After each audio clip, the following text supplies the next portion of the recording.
to the Metal Command Podcast. Greetings, everybody, and welcome back to another edition of the Metal Command Podcast. Tony here with you. Of course, really excited to see everybody here today. And if you do want to support the show, by all means, hit that subscribe button. It helps me out tremendously. Hit that little bell to be notified anytime I do post any kind of content. And if you follow the show on any other form of social media or streaming service, by all means, hit the like and follow there.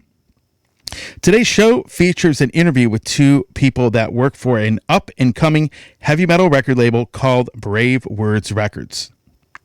Now, for many years, you all have heard of Bravewords.com and, of course, Bravewords and Bloody Knuckles magazine, which existed throughout the 90s and a good portion of the 2000s as a print magazine. Well, now there is a record label, and I invited Michael Brandvold, who does a lot of the PR work for pretty much all the PR work for the record label, and Giles Lavery, who sings in a multitude of different bands, and he is the main A&R guy for the label. We talk about the record label. We talk about a lot of really cool industry stuff and a lot more. So this interview is awesome. I love it. For those of you that don't know Michael Brandvold, he is the guy that pretty much started Kiss Online back in the late 90s and has worked for that band for a number of years. And Giles, of course, has been around managing bands, and he has also been a singer in a band for a long time and has also done publicity and a lot of other cool stuff. Plus, just like myself and everybody out there watching the show, he is a heavy metal fan as well. So, with that said, here is the interview with myself and Michael Brandvold and Giles Lavery from Bravewords Records. Welcome, everybody, to the Metal Command Podcast.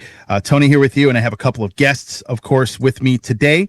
Both of these gentlemen have made their mark in the scene as Michael Brandvold, who is a really good publicist, has his own music podcast dealing with industry stuff, and of course, we'll get into his background a little bit, but he's done some work with Kiss, Wasp, and of course, is the PR guy for Bravewords Records. And I have Giles Lavery, who is in more bands than I can count, who will probably be coming back on the show to talk about some of the cool stuff that he has going on. But there's a new Dragon's Claw album that he sings on that I think is very good. He sang in the last Warlord album.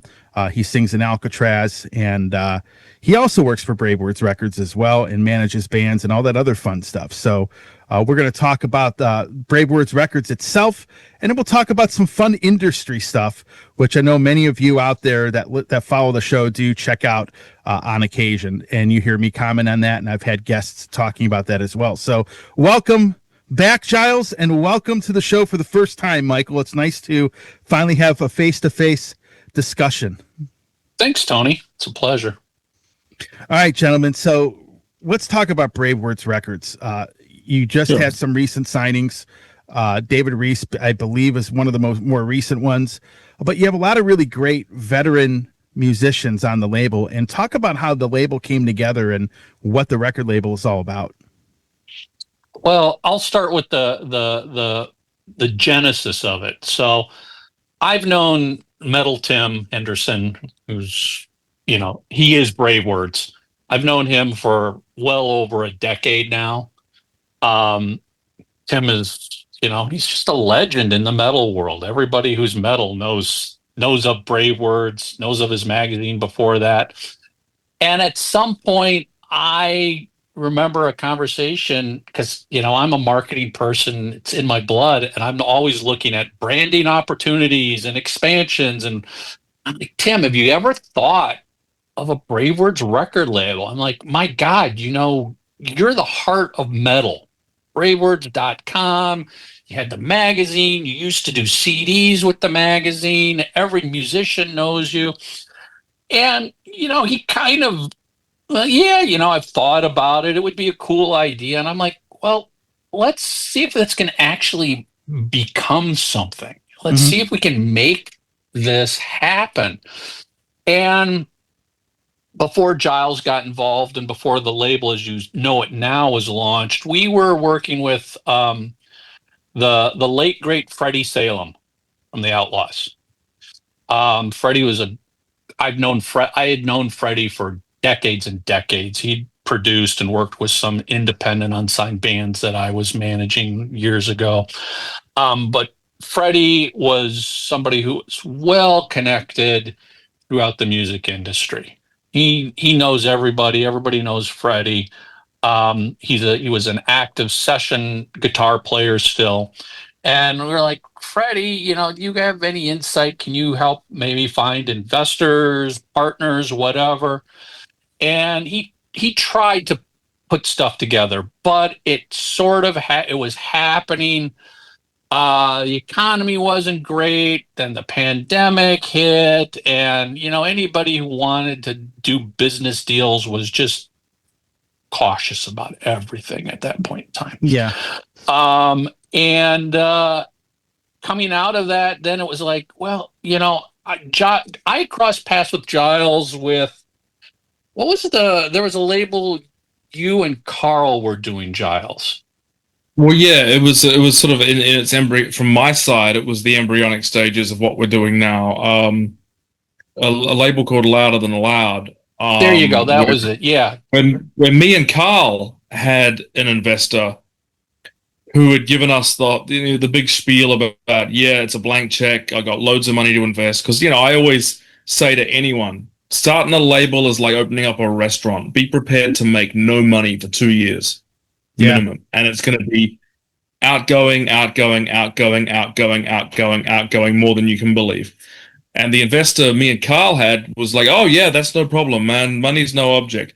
Turns out all that guy really wanted to do was just release his own album. I remember. I'm not talking about Carl. I'm talking about the investor. Carl's right. A legit guy.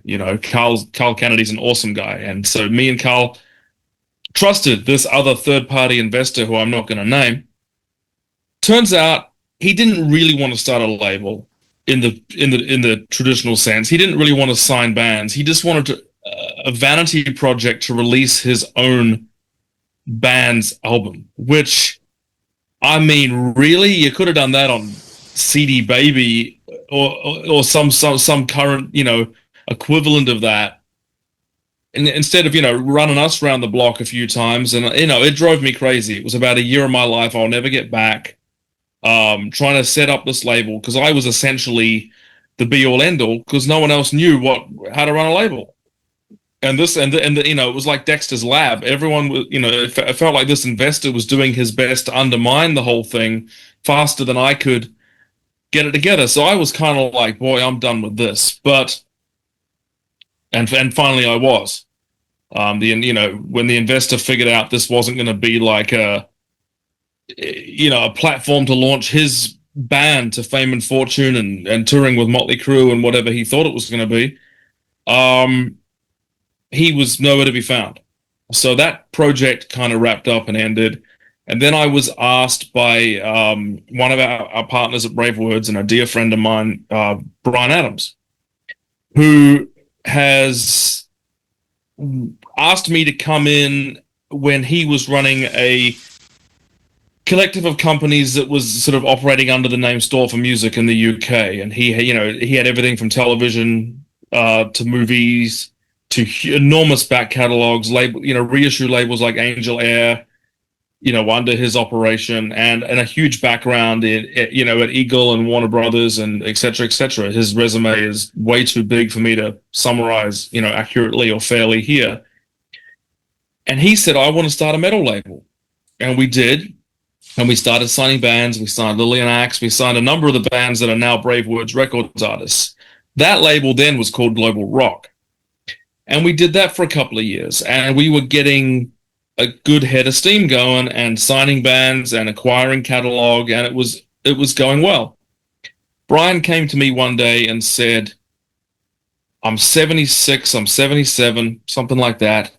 It's time for me to, retire. I want to retire. And I was a little bit like, oh, we're just getting going here, Brian. He said, don't worry. I'm selling my entire operation to what was the other sort of next, equally big competitor in the UK. And they bought everything. They bought Global Rock. They bought, the catalog, the contracts, everything. They bought that. and then I was going to go and work for them, running Global Rock. Thing is, they already had a couple of metal labels under their umbrella, and they didn't really feel that they needed a third one. So I honored my commitments for a year there to the artists that were signed to Global Rock and the pending the releases that we had scheduled. And it was at that point Michael and Tim came to me with this idea for Bravewords Records. In which case I rang up Brian and I said, you know that retirement? It's cancelled. Exactly. And we sucked him back in, and we you know, with his expertise and his, you know, wherewithal to set up a label, and having, you know, 40 plus years experience in doing so, we were able to launch Bravewords Records. Yeah, you know, the main, how do I describe this? The main focus, the main mantra of Bravewords Records is, you know, as a record label, we want to give all of our artists access to the entire Bravewords world. Mm-hmm. So the websites, all the social networks, anything and everything that Bravewords has, Bravewords Records can use, and we do. I mean, I'm sure you see, Tony. I mean, any of the listeners probably see. It's like, wow, you know, you know, when we were marketing Paul Di'Anno's Warhorse, boy, there was a post about Paul Di'Anno's Warhorse all the time across every Bravewords social channel. If you go to the Bravewords.com website, it's like, you know, yeah, we've got our own dedicated banners running on the site, but we also get, I mean, higher priority when news stories and press releases. It's not that Bravewords now is only working Bravewords Records. It's just they still work all the other labels that are out there, but we make sure that our stories will get placement in the sliders and all this other stuff, which, you know, as Tim said, it's like, you know, every label on the planet is coming to me wanting to know how they can get that stuff. And you can get that by sponsoring Bravewords.com. I mean, it's like any website out there. You want to take over a website, you cut an ad sponsorship deal with that website, and you can skin the website. You can have pop-ups, all this other stuff. Well, as Bravewords Records, that's just part of what we can do. We just can do that. So that's what, you know, our big driver was. We can bring that to all of these artists, and on top of that, we wanted to get back to we're here to actually work for you and with you as an artist, as opposed, you know, and we're not going to name labels and stuff like that, but, you know, so many artists, as somebody who does marketing for artists outside of Bravewords world, you know, we all know artists come to us and go, oh yeah, you know, my last release, the label made one post about it, and that was all they ever said about it. They did nothing more to it. They did one press release. They, you know, it was up to the artists to run their own social networks and create their own graphics and do all that stuff. Well, our attitude is, we're in this together. And as long as you, the artist, want to put in equal sweat equity into this relationship, I'll handle your social networks for you if you want. We're not demanding we take them over, but Giles, I would think so far every artist except one has basically said, yeah, take them over. And the one that didn't is because they've got it under good control. But, you know, we're like, as long as you keep generating news, we'll do as many press releases as we need. We'll do one a month. We'll do two a month. We'll work with you. I'll create the graphics to promote stuff. I'll send them to you, or I'll post them to you. We Bravewords Records. You've signed with us. Here's a perfect example. Crimson Glory and Lillian Axe were like two of the very first signings to the label over a year ago. They're just finishing up recording their albums to release through us this year. We've been marketing them for this last year. We've been doing press releases about tours they've done, Steve Blaze has guitar lessons. We do a press release to announce Steve Blaze from Lillian Axe offers guitar lessons online. All of this stuff that I think it's fair to say most other labels would be like, we're not promoting that. We're not getting a cut of your tour. We're not getting a cut of guitar lessons. We will market you when you have an album for us to market. But And our that's attitude very is, as true. long as you're on the label, we're here to help you with whatever's happening in your world. Because our attitude is, if that tour does good, it's only going to benefit us as the label when the album finally drops. Yeah.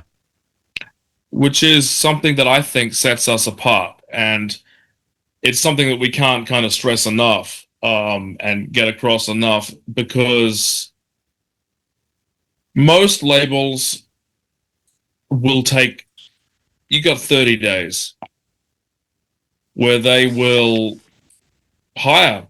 I mean, they will place adverts. Tim takes, contracts all the time from other labels to advertise on his page, or they will advertise on other news, web-based outlets or print media, whatever it may be. You got about 30 days. They're not going to be coming up, promoting your tour a year from now or a year prior to your album coming out, or any extracurricular stuff, like, if like guitar player of Lillian Axe, Steve Blaze, as Michael was saying, he offers guitar lessons. We're promoting his guitar lessons. We don't get a cut of that.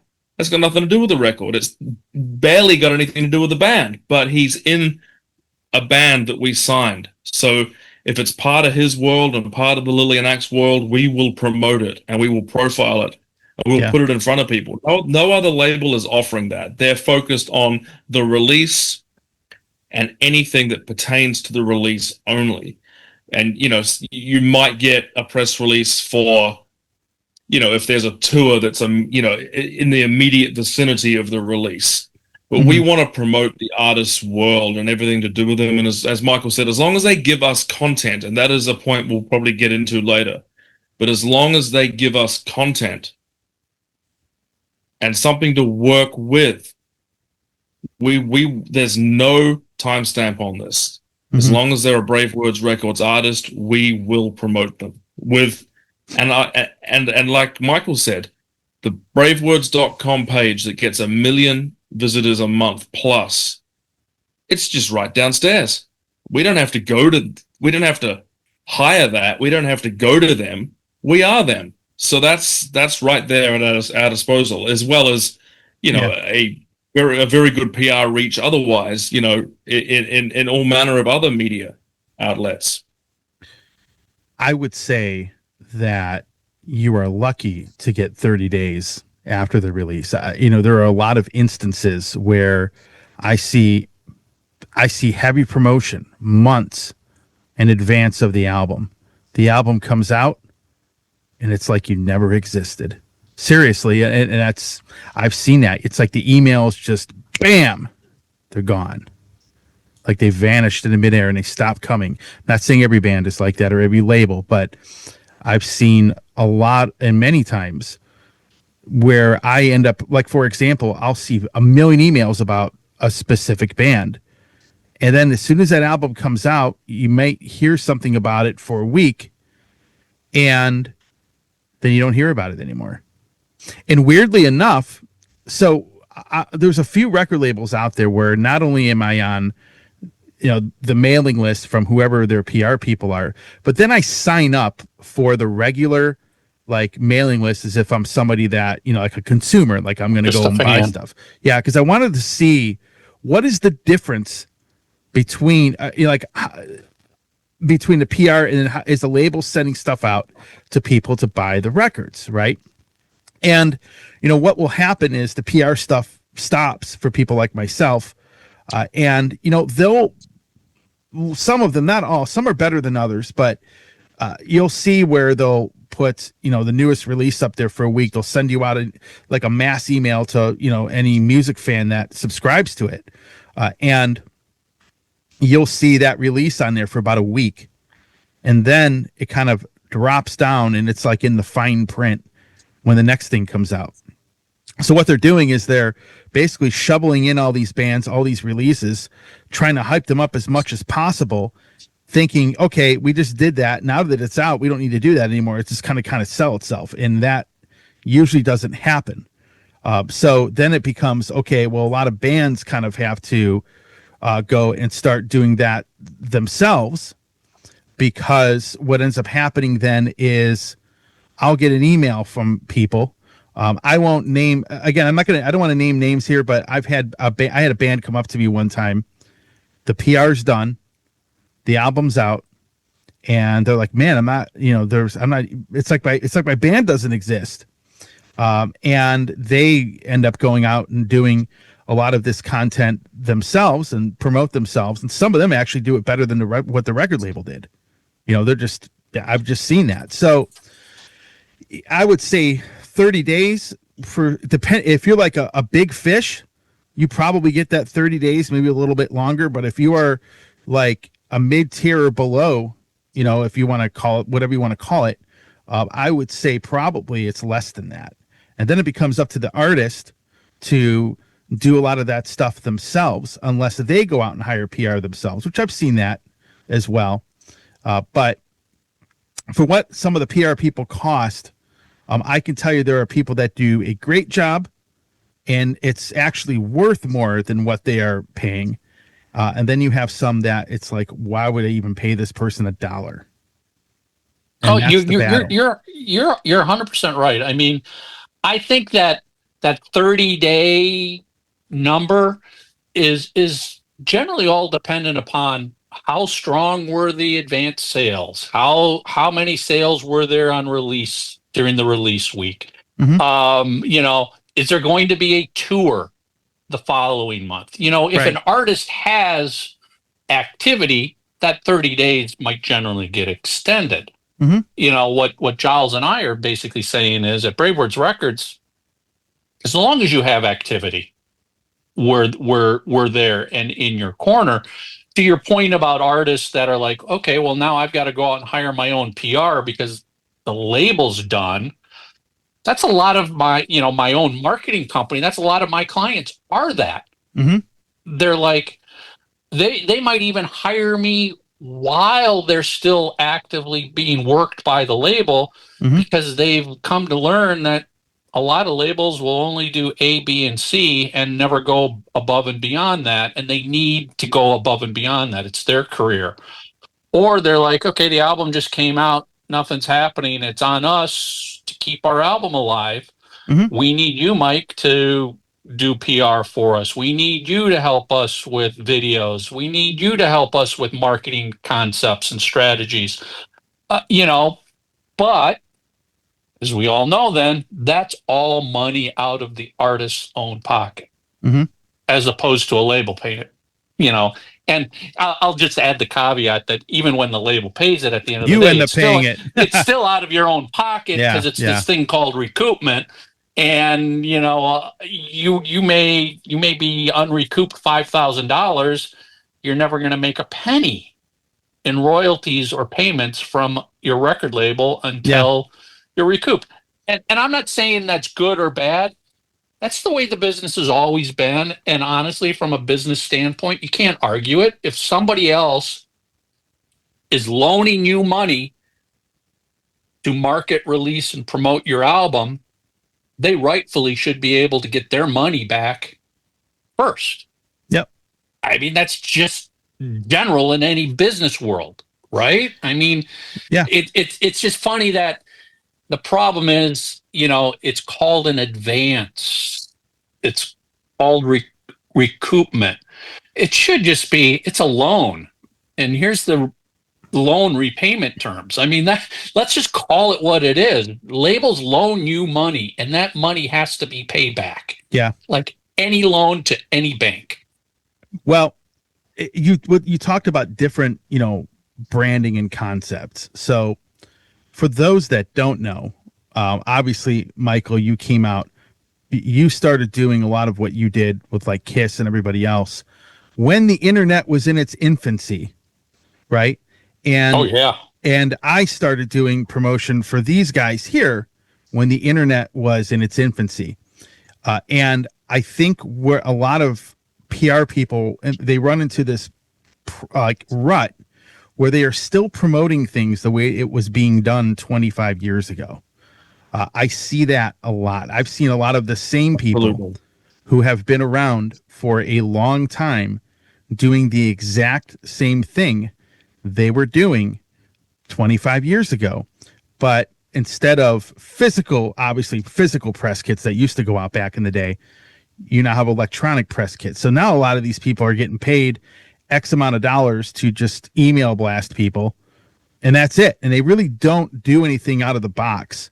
They have a generic press release in many cases. You'll have a Holics link, pretty much all cases, mostly, unless they use Promo Jukebox. Some people use that. But you also have a lot of these folks approaching everything as if it's the radio days. And it's not like that. I came from the radio days. It's a completely different thing. So now people are not getting creative with what they are doing. They're not getting creative with their emails. They're sending out the same generic email 90% of everybody else does. So there's nothing in the email to draw you in. And meanwhile, the emails used to be maybe 50 emails a month 25, 26 years ago, 27 years ago, to like 5,000 emails a month, and everybody looks the same. So that has always been my biggest issue, because what happens is now a lot of these PR people that did really well back in the old days, what would happen is now they're kind of living off of that. You know, you ever see like a band that, there are bands out there that really don't put out great albums, but they kind of live off their legacy. Well, I would say that applies to a lot of PR people that did a great job back in the day. They have a reputation, but they are not doing the job they used to do because they have not changed the way they are doing things. So things that are different that you do, for example, would be putting reviews. Every band that gets a review that's positive, it goes into email. The bands put that positive review on social media, which pretty much gets that stuff going in the algorithms. And when you have multiple reviews, or, you know, let's say a radio station plays something, you know, whether that podcast or radio person, whatever, has a 1 follower or like 2 million, you know, when I start seeing that kind of stuff and I start seeing people giving things like 8 out of 10, 9 out of 10, I'm like, okay, I look at that email and I immediately see that it's different from the other ones that I'm getting. I put it in its own folder, and then I start looking at these bands that get reviews, and then I go check the band out. Now, I might like it, I might not like it, but that email and that I'm getting basically will stand out, and I will check that out first before I check out the other 999 emails that I'm getting. And I think that's where you approach things differently. Because, and I've noticed too, I've seen bands just posting positive reviews who have no PR that are doing better than some PR people do for their clients, right? And they're not paying anybody. So I think that's one of the things that you guys do differently than most people. You know, I think, and I'm just speaking for myself, I've always approached anything I do in the music industry with the eyes of a fan. I am a fan. I've always been a fan. I admit I am not a musician. I have never been in a band. I can't play anything but the air guitar. I've never written a song, but I am a fan. From the day I was discovered music, I've been buying albums. Mm-hmm. Well, let's see. I remember buying a couple 8-tracks, then I got into vinyl, and then cassettes, and then CDs. I mean, I bought more T-shirts than I can frickin' count and remember. I've joined fan clubs. I've gone to events. You know, I mean, my room is filled with memorabilia that much of it I have purchased because I'm a fan. Yep. And so I look at everything that I do through the eyes of a fan, because more than ever today in the music industry, it's all about the fans. Mm-hmm. If you don't have fans or have a connection to the fans, if you don't understand your fans, you've got nothing. It's like It's like the old Gene Simmons quote, "We are nothing without the fans." Well, yeah. I mean, it's funny you bring that up. I mean, back in the day, that was just a great marketing line, but now it's actually 100% true. Because think about this. I mean, how many artists go from label to label to label with their albums? What will hopefully go with them from label to label to label is your fan base that's following you, the artist. You can go to the next label and go, oh, don't worry. I've got 50,000 fans on my email list that I can email when this album comes out. And then maybe by the next album, you've got 10,000 more fans or whatever. Sure. So you have to look at everything as a fan. And that's what I've always done is looked at marketing, any aspect of marketing, as how does this look to the fan? Does this make a fan go, oh, this is cool, this is interesting? And I've always thought reviews were that way. In the old days, pre-internet days, early internet days, it was just reviews from name publications.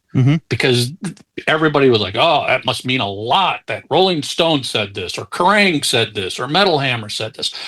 And there's still nothing wrong with name reviews. But one of the things I realized over the last decade or so is fan reviews are even more valuable than those reviews. Because the three of us and anybody watching or listening, I would venture to say, we get our music recommendations from other fans more than anything else. Who do you absolutely trust? Right. Whose opinion do you trust more? The reviewer at a media outlet that you don't know, or your buddy that you've been going to concerts to for 10 years and they say, Giles, I just discovered this new band. And whether it's on YouTube or Spotify or whatever, you got to check it out.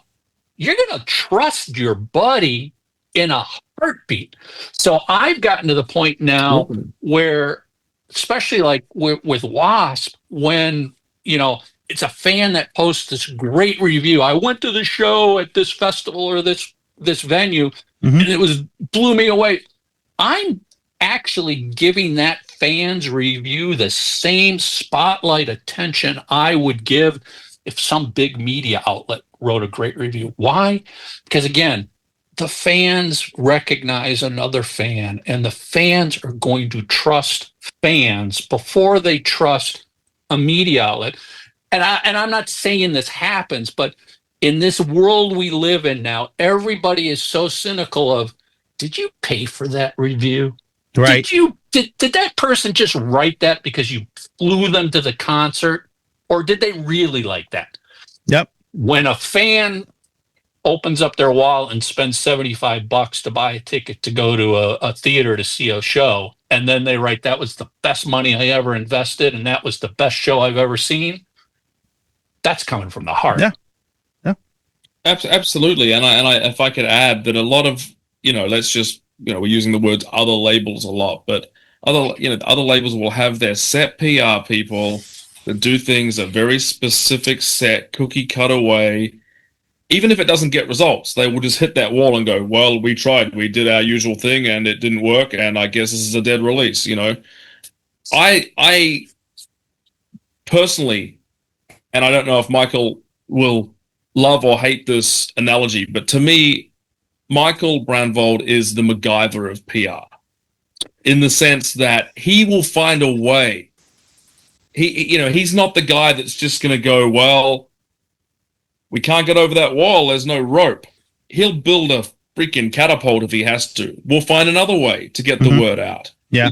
So many labels and the PR people they work with have this is our method. It worked for band X. We're going to do it for...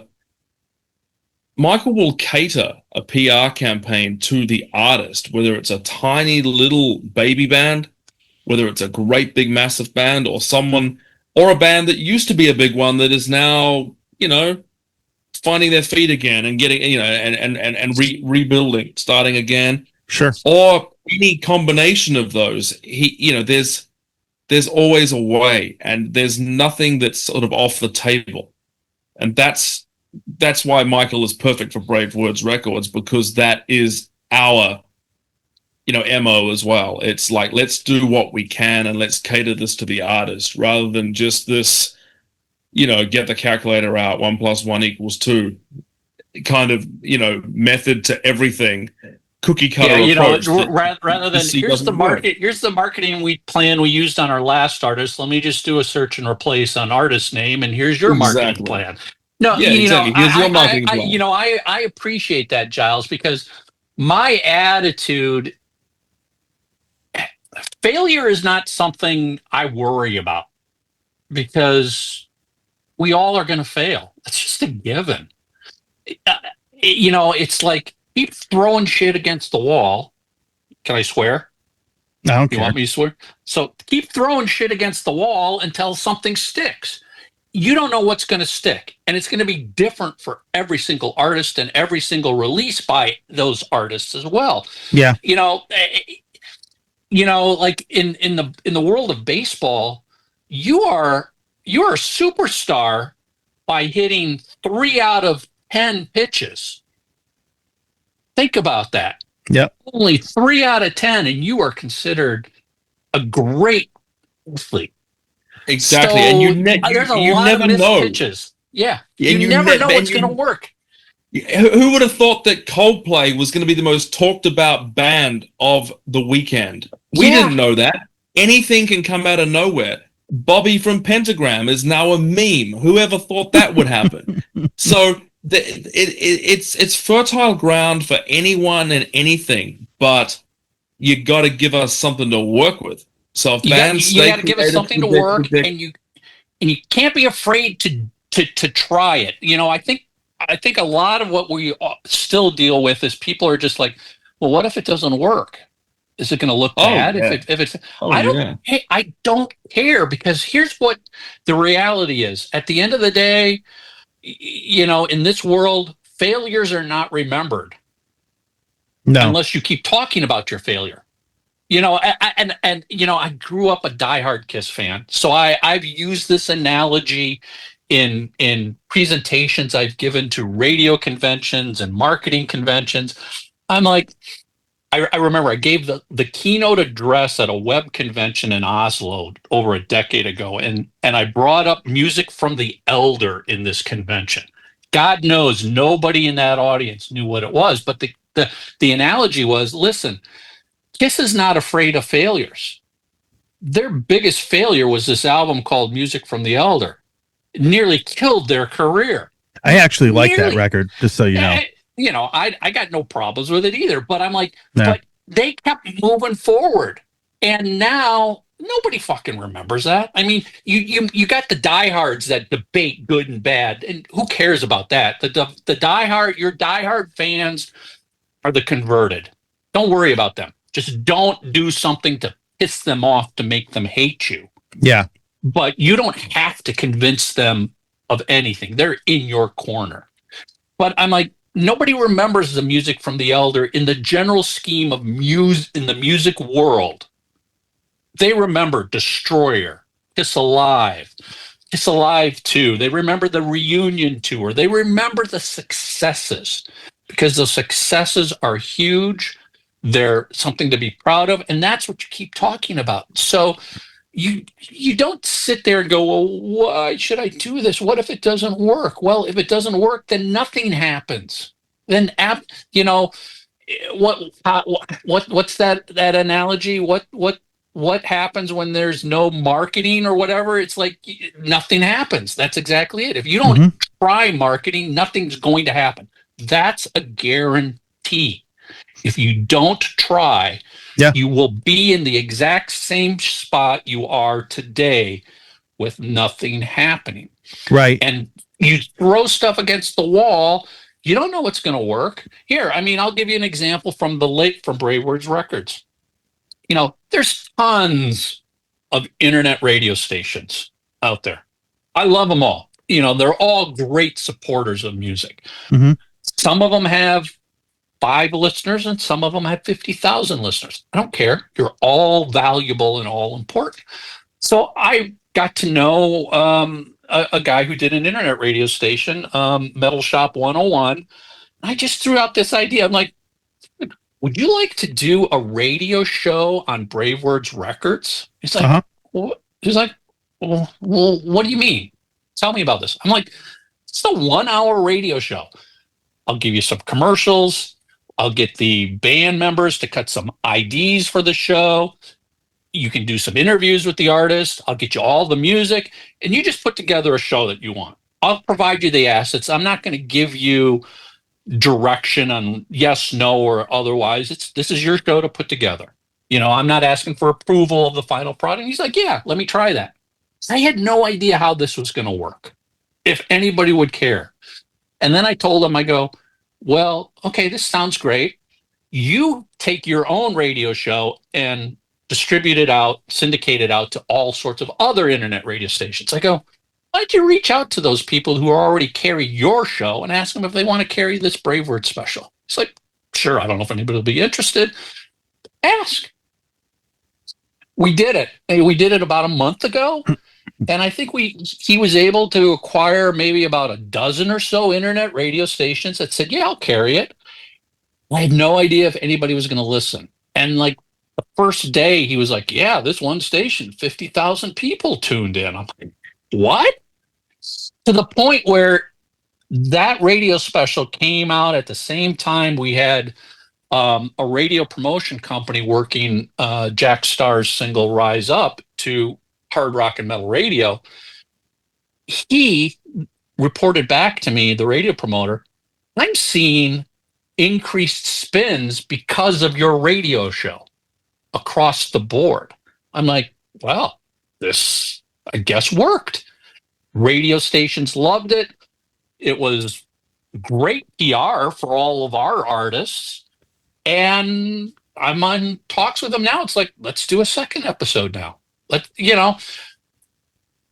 How many people do that? How many people would put the work in, the time in to make that happen, to organize it?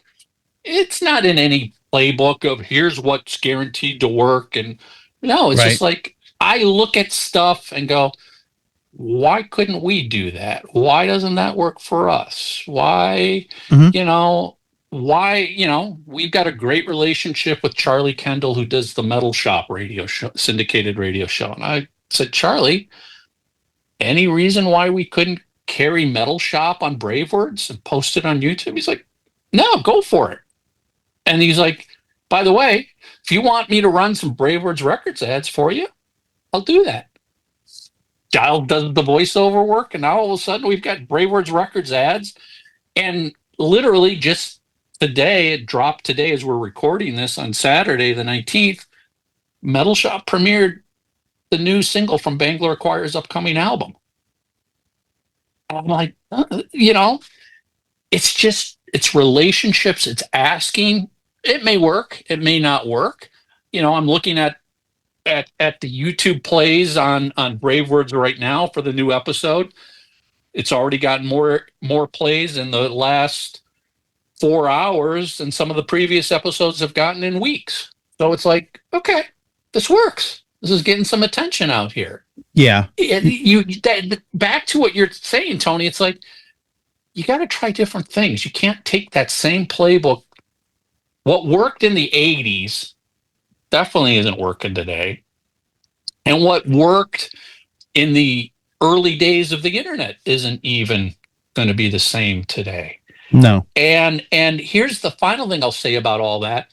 You got to take your cues not just from the music industry. Be a fan of movies, books, TV shows.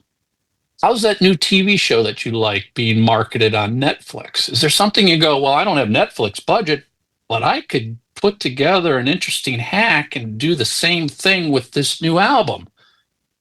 Okay, great. Give it a shot.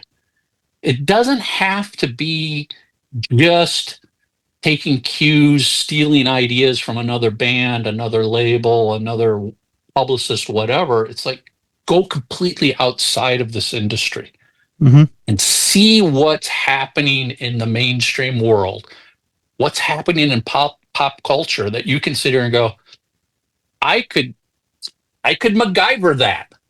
I could MacGyver what's going on in that movie's promotion and make that work for an album promotion. Yeah. I agree with you. It's kind of like, you're not going to hit the target if you don't shoot the bullet, right? Guaranteed. And you're guaranteed not to hit it unless you do it. One of the things that's interesting is that I've gone through a lot of trial and error with this show over the last 3 years, because I kind of morphed the radio show into a podcast. And when doing that, there was a huge learning curve of what worked and what did not work. Oddly enough, some of the format of this show, actually, a lot of the ideas that have helped make it work, like, for example, last month, a lot of things that I've changed have been very effective as far as views, things like that. For example, I looked at my YouTube stats today, and I don't really, like Facebook, I get a ton of traffic on. YouTube, I really didn't. And then suddenly I now have 3 times the amount of average hours watched in the last month than the last couple months than I did before that. One of the things that I took a lot of my format away from, as much as this might sound crazy because we're talking about music, a lot of the ideas I took and sort of morphed it onto my show come from sports talk people. A lot of podcasts about sports, people that, interview athletes, things like that. Some of the way the show is set up was the idea that I had for that was to take it from a completely different realm of where I'm at now. So, you might watch my podcast. What does my podcast have? It's about an hour long. Typically, there's 4 topics I visit. I cut those topics up into 4 separate videos in case people just want to see that. And same thing with the interviews. I do the same thing. And I have a whole program that will caption reels. Like, I have a whole bunch of reels that I'm about to put up. So, but a chunk of that comes from the sports talk world and the way that a lot of sports talk people and athletes or former athletes do their podcasts. I took a few of their ideas work. Some of them don't, because, obviously it's a completely different realm. But I've actually found that, you're right. Like I said, you're talking about standing out. You're talking about making the PR stand out and doing different things. Again, this goes into what I'm saying. There aren't very many people whose emails and what they do, there aren't many people that, with what they do, they don't really stand out from each other, most of them. And it's the exact same thing you just said. People stuck in the 80s, people stuck in what worked for radio 25 years ago. Radio it's a completely different thing now. Streaming is a completely different thing. So I'll give you an interesting analogy. So my radio show, I was just talking to somebody about this today. The way it worked was you had 3 hours. I would talk, I would actually have a music portion of the show to start the show off. The middle hour was the interview hour. The last hour was music. Very simple, easy to follow format. And we started streaming over the internet back in like 06 or 07.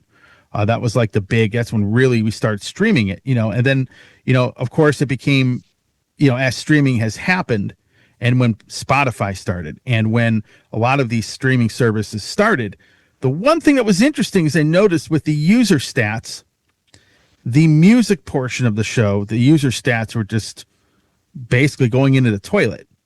The interview portion was still doing really well. And then the constant feedback that I would get is, you should just do an all talk show, because we can just go to Spotify and get whatever we want at this point. And so when I kind of turned this into a podcast, because I'm thinking, how would I do a talk show on radio? I mean, it'd have to be boring. But then I realized, you know what? Let's do it on video.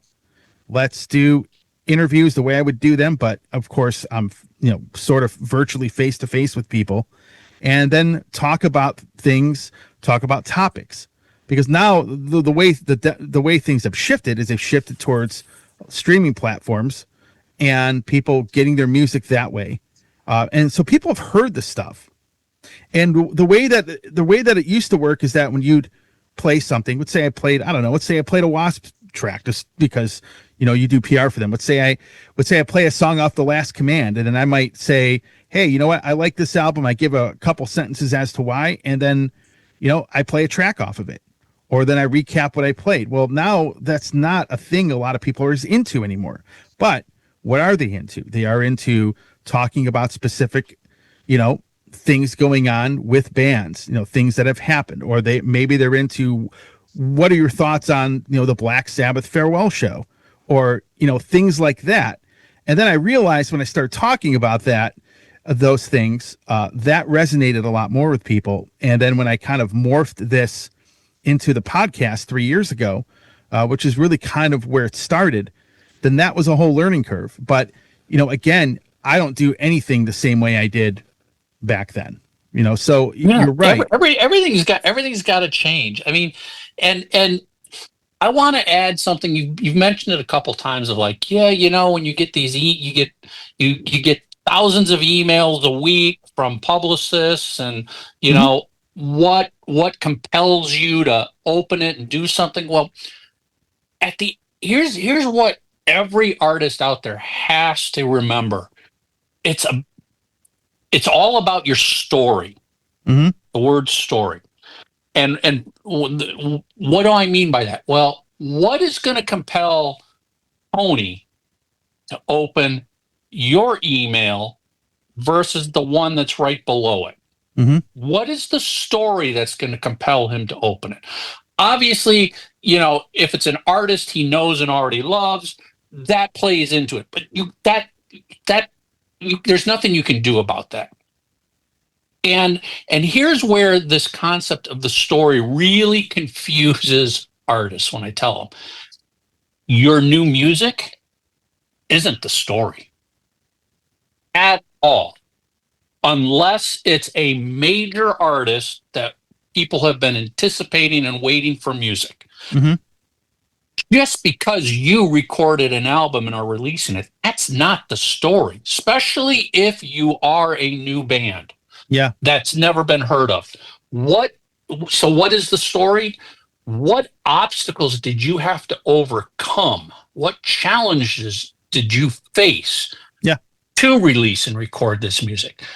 That's the story that will compel somebody like Tony to say, this interests me. I've never heard of this artist, but because of what they went through to make this happen, I've got more interest in it. So, and it's a challenge because there's sort of a hierarchy here. You've got an inbox filled with email messages, and there's a subject line. That subject line has to be the first thing that compels somebody to go, why am I even going to open this email? That is 100% spot on. That subject line has to get them to open it.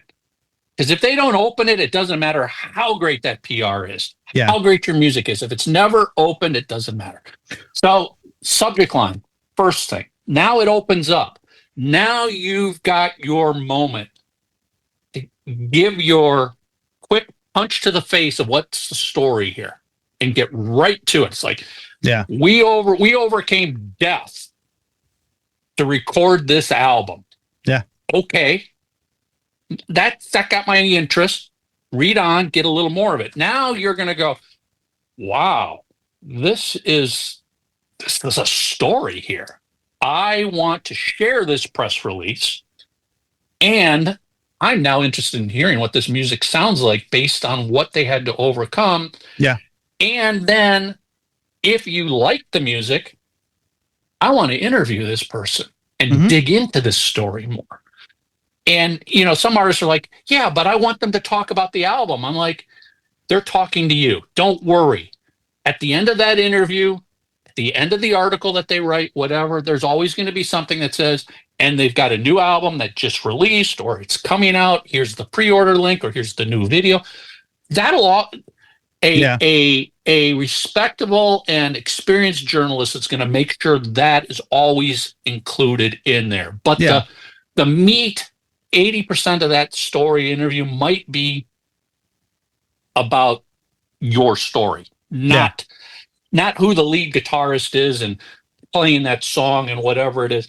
So this is what artists need to think about, okay, you've recorded this album and you're ready to release it. What is your damn story? Why is this more important than the next band? Something that I'm an artist manager.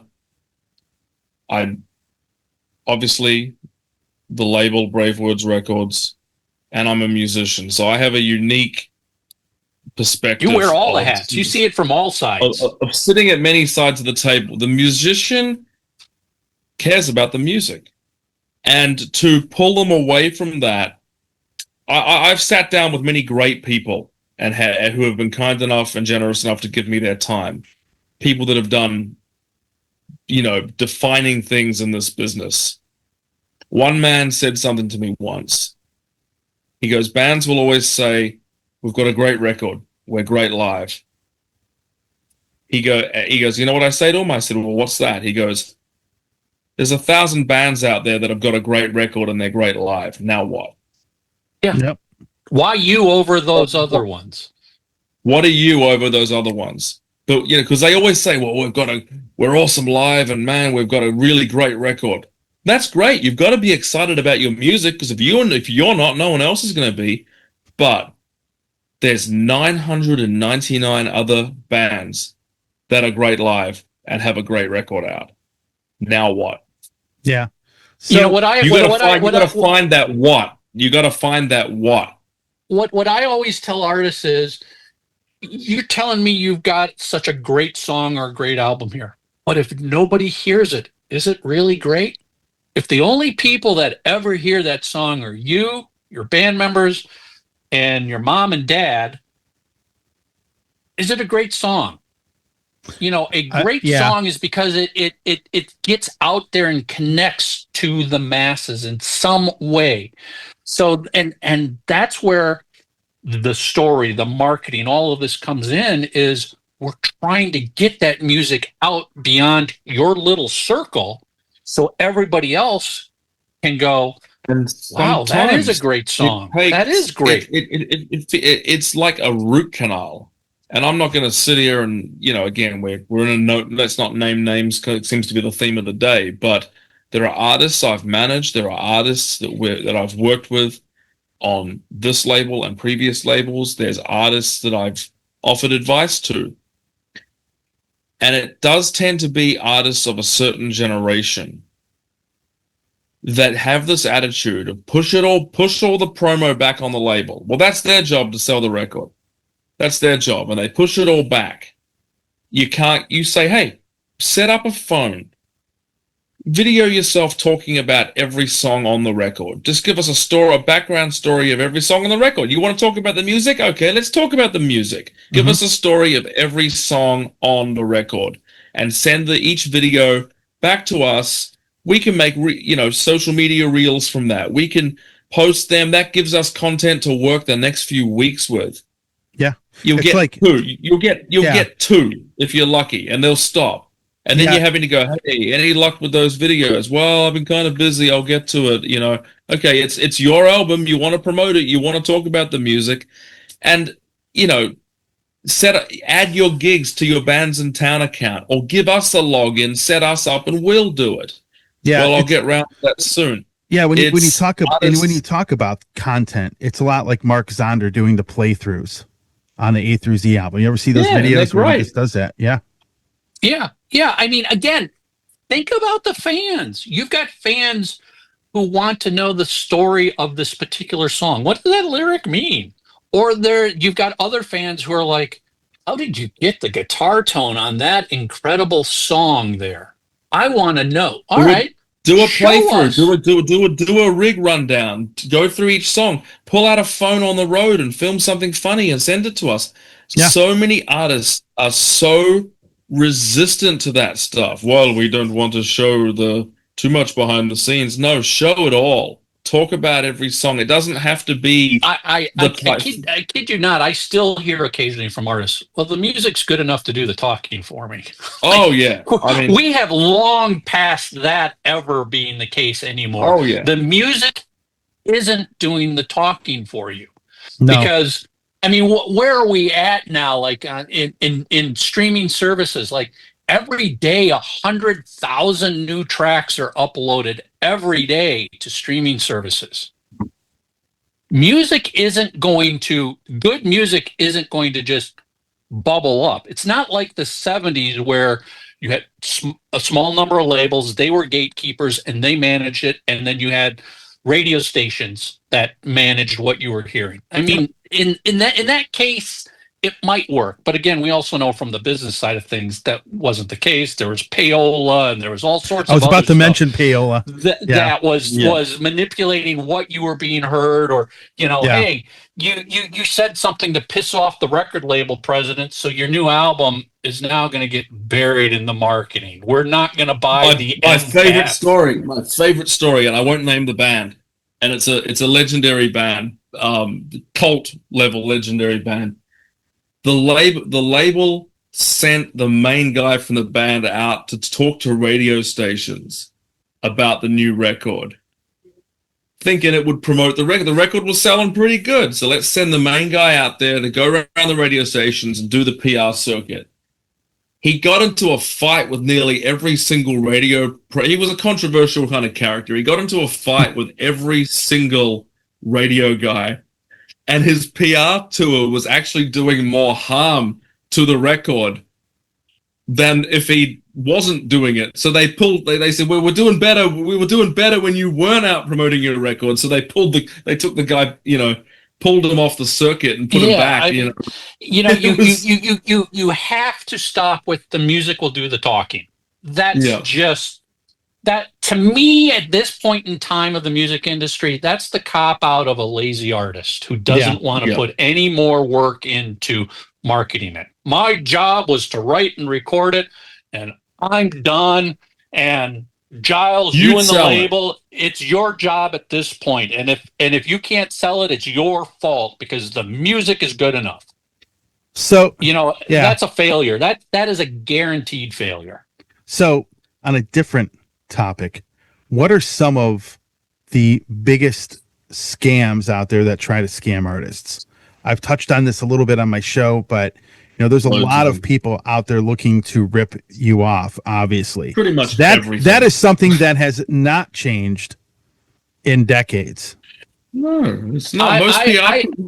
Most PR people are the highest paid people in the industry, and they like you said at the top of this interview, this podcast that we're doing, is they're doing the same things they did 20 years ago for a fraction of the effort and probably double the money. It is double the money with a lot of people. It is. It's a lot of money. And listen, there are some publicists that are worth it. Yeah, but here's what I tell clients when they're like, well, when should I hire a publicist or a radio promoter? And I'm like, when the time is right. Don't just do it because you think you're supposed to do it. Mm-hmm. Wait until the time is right and look at that investment. But you've also got to understand what your expectations are for results. You've got to understand you're not going to be made a superstar overnight. Here's what I've learned over decades of the online music business and working with bands. First of all, there's no magic bullet. Okay. Any service that comes to you and says, we develop widget XYZ, and it's guaranteed to get you to the next level. There's a lot of red flags there. Yeah. Any service that comes to you and says guarantee, walk away from it.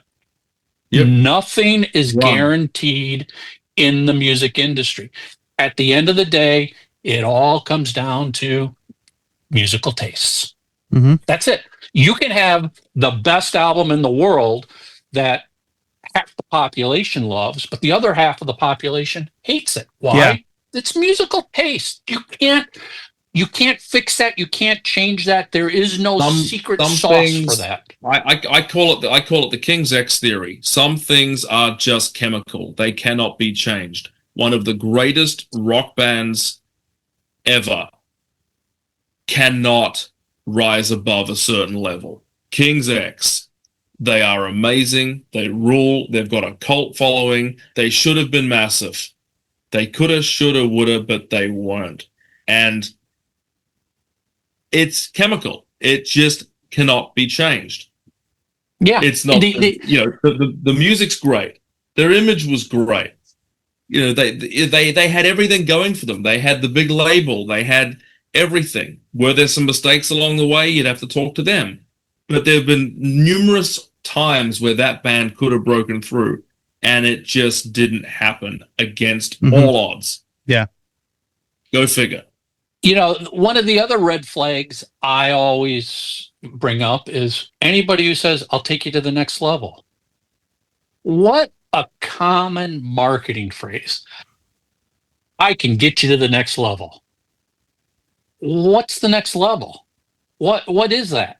And how can you assure me you can get me to the next level? Because again, you can't assure us of anything. I mean, here's what it comes down to. If that magic bullet really worked, or if you could get any band you work with to the next level, you would be richer than Elon Musk, because every band, independent and major label, would be paying you to do that.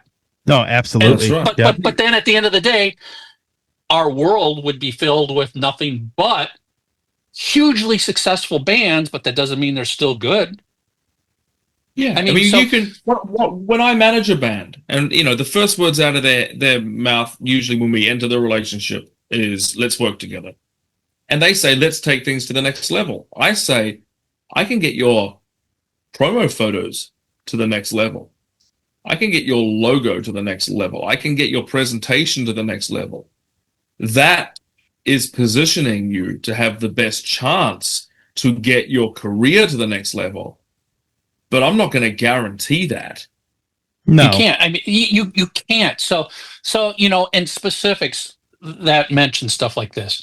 My God, the music industry is inundated with all of these websites and services that I will get you 1 million YouTube plays. I will get you 500,000 Spotify spins. I will get you Facebook followers. I guarantee it. All you have to do is go over to this website, pick how many you want, and PayPal me the money, and by the end of the week, you'll have those numbers. Scam. Yep. Scam. You will get those numbers. I promise you that. But what you don't realize is those are all fake. Those are bots. And at the end of the day, they're actually going to do more to hurt your career than help your career. Right. And I've had You artists. you have to do it the hard way. You have to put the work in Exactly. to get the plays, to get the video views, to get the fans to join an email list. You can't realistically think, oh, I'm going to go to this web service and I'm going to buy an email list of music fans, and they're going to all love me. That's not how it works. I've had artists come to me. We just bought X number of likes, of clicks, Facebook likes. Plays. Yeah, Facebook likes or YouTube plays. We've just bought them. Our video is now at 500,000, and they're excited. I said, "What are you excited about? These are not real." But they go, "Yeah, but we'll get gigs now because look at our numbers." I go, "No, you won't." You're better to have 2,000 genuine engagements than 500,000 bots that don't, or people that don't exist. Yeah, I had a client years ago that just before I started working with them, they went out and bought 10,000 Facebook likes for that exact reason. We will now get booked to festivals and fairs because they want to see 10,000. I'm like, well, I hate to give you the bad news now, but we have to kill this Facebook page and start a page from scratch, because this page with all these 10, they had 1,000 real, and then they added 10,000 on top of it. We have to get rid of it because we have to start from scratch, because those 1,000 real fans you had are never going to see anything you ever post again because of the way the algorithms work on Facebook. Those 10,000 fake users are never going to click a link. They're never going to leave a comment. Yeah. That's telling Facebook's algorithm, you have crappy content that nobody likes. Therefore, Facebook's algorithm is going to say, then we're not showing it to anybody. Yeah. And guess what they had to do? They had to start from zero and rebuild. The same goes with YouTube plays and Spotify could really be damaging if Spotify, because I'm sure most people have never read the Spotify terms of service, but as a band, if you're caught paying for placement in a playlist or pitching followers, and Spotify catches you doing that, they can kick your band off of Spotify forever. You will never be permitted to release music again. Are you willing to risk that? Yeah, this is your career. Yeah, so let me elaborate a little bit on that. So my Facebook page for my show, every single follower is an organic follower. I've never placed a Facebook ad. Now, I do the verified thing because, one, if something happens to my page, I get a quick response. If someone tries to clone me, I can deal with that better. And it does push stuff up in the feed a little bit. But I do not have I've never placed a Facebook ad or at all.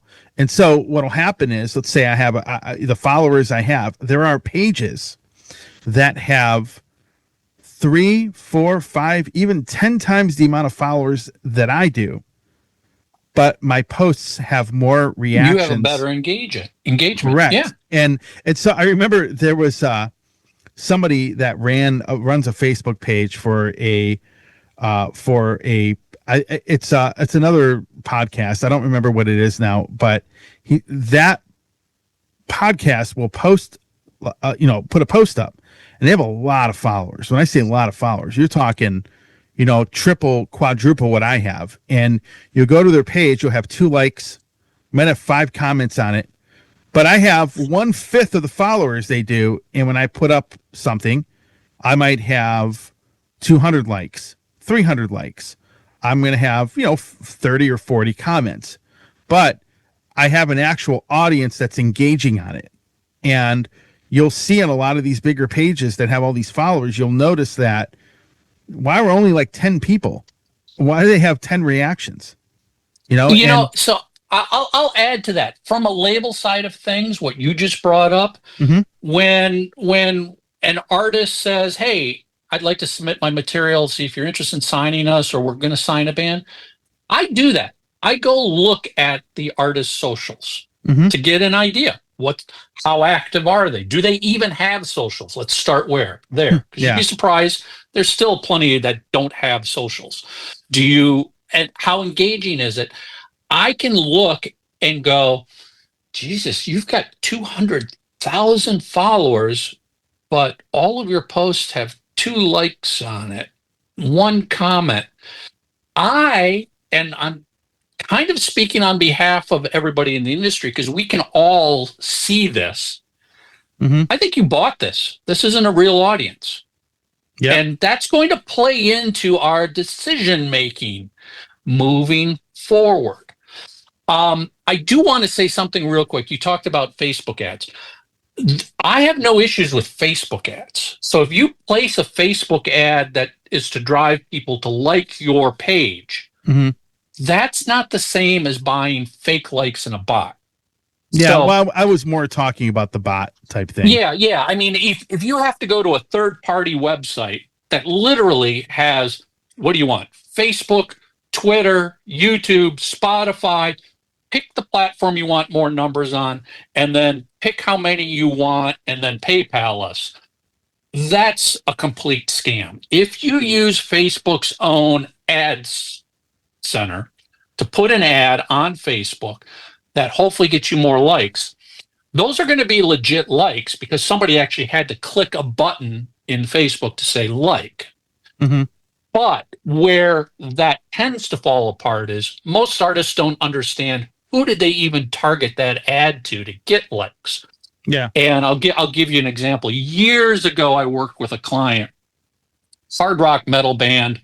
Their manager's like, "Oh yeah, we hired an ad company. They ran ads to get us, up to they ran Facebook ads for us. They got us up to 100,000 likes. I'm like, okay, this is cool. Can I see the ads? Can I get access to see who they set it up? They targeted music as their general target. Music. And I'm like, ooh. So these are legit real people, but you understand music as a target is everything from Britney Spears to Slayer, right? Mm-hmm. It's not, you should have targeted AC/DC, or you should have targeted, heavy metal Page. Target people who like Blabbermouth and show your ad to them if you're a metal band. That's where a lot of bands fall down when it comes to Facebook ads, is their ads are too, they think, I want everybody who loves music to see my ad. Well, no, you really don't. You want a very narrow, fine-tuned, targeted audience to see It's that a lot ad. like, because, well, it's a lot. Sorry to drop it. It's a lot like the cult level band that has a great following, the potential to grow that following, and then they target Metallica, which, let's face it, an enormous amount of Metallica, no matter what the platform is, YouTube, Spotify, whatever, is let's make it an enormous generalization here, but it's the guy or girl that works at Staples that likes listening to Nothing Else Matters or Enter Sandman. Mm-hmm. Exactly. You've got to think about that. It's not necessarily the Metallica fan that also likes Testament and Dark Angel. You know what I mean? So, yeah. I mean, so there's a lot of pitfalls around the way. But back to what your original point was, Tony. The scams. The scams where somebody guarantees you 10,000 followers on whatever platform you want, I can get it. That's a scam. You're going to lose the money, and most likely you will end up hurting yourself moving forward, because your legit content that gets posted is now going to go out to fewer and fewer people. So you've got to put the work into organic content, organic marketing. You've got to put the work in through using the platform's ad services, Facebook's own ad. If you want to market on YouTube, use YouTube's own built-in promotion tool. But again, and I've done this, you also have to think about who you're targeting, because YouTube's video promotion tool says, well, what countries do you want to see this ad? Well, if you're a band that only plays the US and you're never going to go anywhere else, maybe you don't want to show it in South America to Brazil. Think about that. You can also then say, well, I only want to show this to people who speak English. I mean, what you're trying to do here is narrow that target down more and more specific to people who are going to really potentially care about you. But at the end of the day, remember, just because somebody clicks like or subscribe or follow, they're not a fan yet. That's just the first step they took in potentially becoming a fan. We've all clicked the like button on so many band pages. Doesn't mean I'm a fan of the band. It just means I would maybe like to see some more content from them. Now your job as a band is to start posting content that engages with these people, that gets them to take the next step from clicking the like button is, let me click the stream button on Spotify. Let me click the play button on YouTube. Remember, they're not going to go from clicking like to buying something right away. Sure. That's a leap that's very, very rare will ever happen. Click like. I want to click a few posts that I like. Maybe I leave a comment. Maybe I do a share. Then I click the stream button. Then I click a video button. And if all of that still keeps them engaged and liking you, then maybe they finally go, you know what? I like these guys. I'm going to buy a t-shirt. Gotcha. Well, we're going to end it off here pretty quickly. One of my last questions I wanted to bring up to you guys is, as far as the label goes, you have a lot of really great, artists that have been around for quite some time. Have you guys started looking into bands that maybe not many people know about, but that are very good? Have you heard from any bands? Because I think sometimes they think, oh, they're only interested in like guys that have been around a long time. But is the label open to like newer bands that may be really good? They just haven't really been heard yet. I'll let our Sure. A&R rep handle that. Well, absolutely. We've had, I mean, put it this way: we signed a band called Prophets of Addiction, which are a young band. It obviously features Wayne, a drummer from Lillian Axe, but that's not that wasn't the be all end all of the band or the signing. They're a good band. We absolutely are looking for younger artists. There does need to be a work ethic associated with that. There has to be everything we've just talked about. There has to be a good, healthy, and active social media understanding, presence, and everyone has to be present and accounted for. It can't be a younger band that go, well, our songs are awesome. Here, over to you. You handle it. It has to be, well, are they? Whenever a band comes to me, I say, well, where are you playing? Where are you touring? Everyone knows that a younger band has to work an infinite number of times harder than, say, a Halloween or a even like like a Testament or an Exodus or whatever, like that kind of level. Younger band has to be pounding the pavement, and we would definitely need to see a hard-working younger band. Otherwise, there's it's like the same reason they'd come to me for management. I'd say, well, if none of that exists, there's nothing to manage. Yeah. It's the same with the label. If none of that exists, then who are we selling the record to? To be fair to the band, I would say you're probably better off with a self-release at this level, because for a label to get involved, there has to be an ecosystem and some sort of mechanism that's working. We want to build off of some sort of a foundation, and I think it's fair to say in this day and age, most labels want that as well. No label today wants to have a band come in and say, well, now we got nothing, so you go out and find me all my fans and you build our fan base, and like 2 years from now we're going to explode. The labels all are going, you come to us 2 years from now when you've built your fan base, when you've got an email list, when you've done some touring, when you've got some social media activity, when you've got some videos that you've posted, and you can show us some foundation. I'm not sitting here saying we're looking at, you've got to have 100,000 subscribers on YouTube. No, there isn't a minimum number, but you want to see what. Let me back it up. What I don't want to see is a band come to us and go, yeah, here we are, and here's all of our socials, and I go to their YouTube, and the last video was posted 10 years ago. I see that. Or I'm laughing because I've seen that too. That's kind of funny. I've seen that. Or I go to their Facebook page, and the banner, their Facebook header, is for an album that was released 3 years ago. They've released 2 albums since then. It's like, I don't want to see that. We live in an era, or they will come to me as A&R with we got a new album, and they've already leaked half of it all over the internet already. But we live in an era not of the recording contract, but of the licensing deal. Yeah, there is an enormous distinction there that even the most established artists don't understand. They just think, we signed a contract, this is our label. 90+% of all record deals these days are licensing deals, as opposed to the old-fashioned recording contract where a label would buy the album. They would essentially buy in perpetuity the record. It was, if it was either a work for hire or it was a perpetuity deal.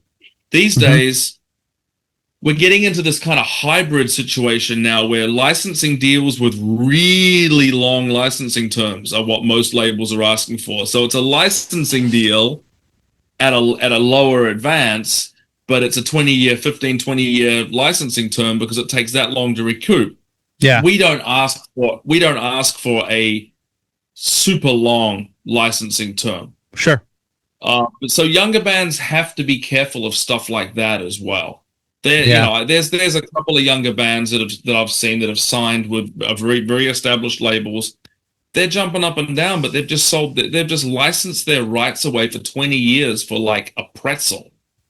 And here's the other thing I would add to that licensing thing that a lot of artists don't realize. You might take your album and you've licensed it to a label in Germany last year, and they released it last year. And now this year you're coming to us or some other label saying, well, now we'd like to license it to you for a US deal. Well, here's the problem.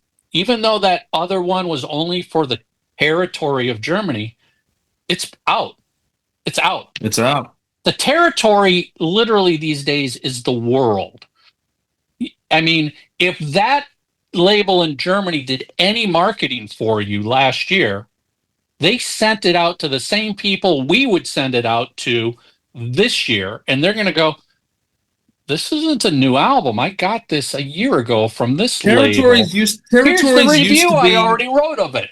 Yeah. Territories used to be your local record store in your city, in your country. You could split a territory. You could as an artist, you could license it for Japan, for America, for Europe. Sometimes you could even split up Europe into like Sweden and rest of Europe, and then the UK. That was all physical product back then. Physical product. It's the same. It's the same with media. It's the same with PR now, where people go, "Well, what PR are you doing in Afghanistan, or Iraq, or some far-flung place, And, well, it's all international now because the internet is international. So if an album is released in any country in the world that's civilized, it means the person on the other side of the world also has access to it. So the territory splitting, at best these days, is Japan. If you're a big enough artist, you can cut a Japan deal. This is why sub-licensing is so important for labels now. And even the sub-licensing thing for a label is getting kind of rough. It's not, sub-licensing is not the big, as a label, you could pretty much finance the advance you gave to the artist from the sub-licensing deals. Now that's just getting way smaller. A lot of established artists don't understand that. They want to go, well, we'll give you Europe, but we're keeping America because we're going to put it out. Well, sorry, we can't do business because if you're putting it out on the other side of the world in 5 minutes, the other side is going to have it. It's on this side of the world, or at worst, everybody on this side of the world knows already about it, has read about it, has done their reviews about it, has interviewed you about it.